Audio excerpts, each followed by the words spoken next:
Africa has suffered and experienced violence through the acts of terrorism for many years. There are many terrorist organizations throughout Africa. The most deadliest of them all are Boko Haram in Nigeria and Shabaab in Somalia. Boko Haram has overtaken ISIS. The terror group claimed 6,644 lives. And second in line is Shabaab, which claimed 1,021 lives. Most terrorist organizations have grievances with governments, but Boko Haram and Shabaab go beyond. Their sole aim is to establish Islamic State governments, caliphates, and Sharia law. It's important that I highlight, like I've been saying earlier, that terrorist group don't have planes. They don't have planes, they don't have the satellites, they don't have most of the things that the normal army do have in their possession. And yet they are beating, well organized, trained military formulations.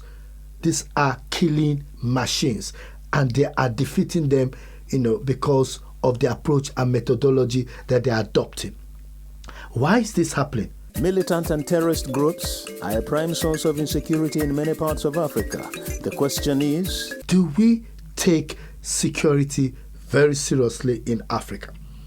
And now, if, God forbid, there is a bomb blast, in Westminster or on the street of New York, everyone from the president to the prime minister to the opposition party, every one of them will be singing from one tune, from one point. They all come together, they all sit down around the table and look at how to solve the problem. It seems to have a different approach in Africa, where it becomes a political issue. Football, where the opposition is blaming the main party is blaming the opposition, even before the security services are able to ascertain who is responsible, and this is what terrorists are playing on. So the question is, are we taking security seriously? Based on my skill set, my understanding of security issues, having worked, within the security services for some time, and having gained and read, just like yourself, a lot of articles and journals on this issue, I've come to realize that it seems as if lessons learned from other terrorist attack are not been embedded. So if you look at the incident in Kano, where a lot of people died when a motor park was bombed, few years after or few months after, the same incident happened again in Abuja. Many people were killed. So a few weeks ago, what happened?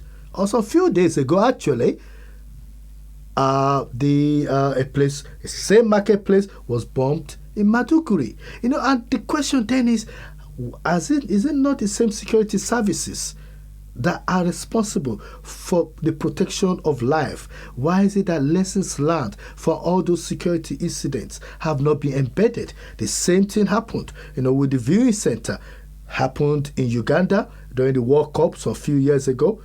In fact, 4 years ago, and I wrote about it 10 days before, and I said the same incident is going to happen in Nigeria, and it happened. Similar incident. Why is it that the security services are not evolving with the trend as the terrorists are changing their mode of attack? Why are the security services as if they are one step behind them? And these are questions that are so worrying. We need to change our approach. And I'm using this segment to appeal to our leaders, from all spectrum, that we all need to come together and address the issue of terrorism, because what affects one affects all. The terrorists do not care whether you're black, white, green, yellow, or blue. Once they plant that bomb, they're going after anybody there, and they're willing to die in it. And the question then is, how could we change things? How could we make things work better? The first approach that we need to adopt is we need to have what we call an urban security strategy. We need to change the way in which we protect urban area and public places. We need to train people in crowded places on how to identify threats and how to mitigate those threats. Now, so everybody cannot become a counterterrorism expert, but everybody could observe and see things around them, and they could inform the relevant authorities. Recently, the Nigerian government, just like the Kenyan government, said, oh no, well, no, there are going to be terrorist attacks, so you need to watch out. In Nigeria, they said there's going to be tankers, petrol tankers are going to be used by terrorists to bomb up the place. So when you see a petrol tank, you should let us know, or if you see something suspicious. Are people going to walk onto the street when they see a petrol tank and say, hey, Mr. Petrol driver, tank driver, stop!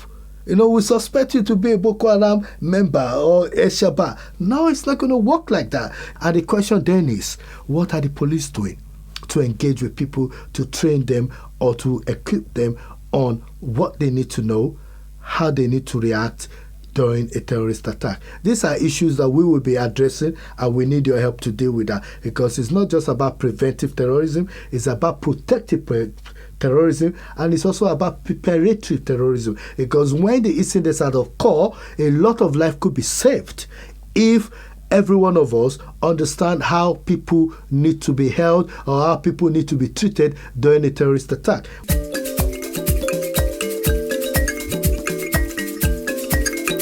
In a democratic setting, vigilantes should not be running wild.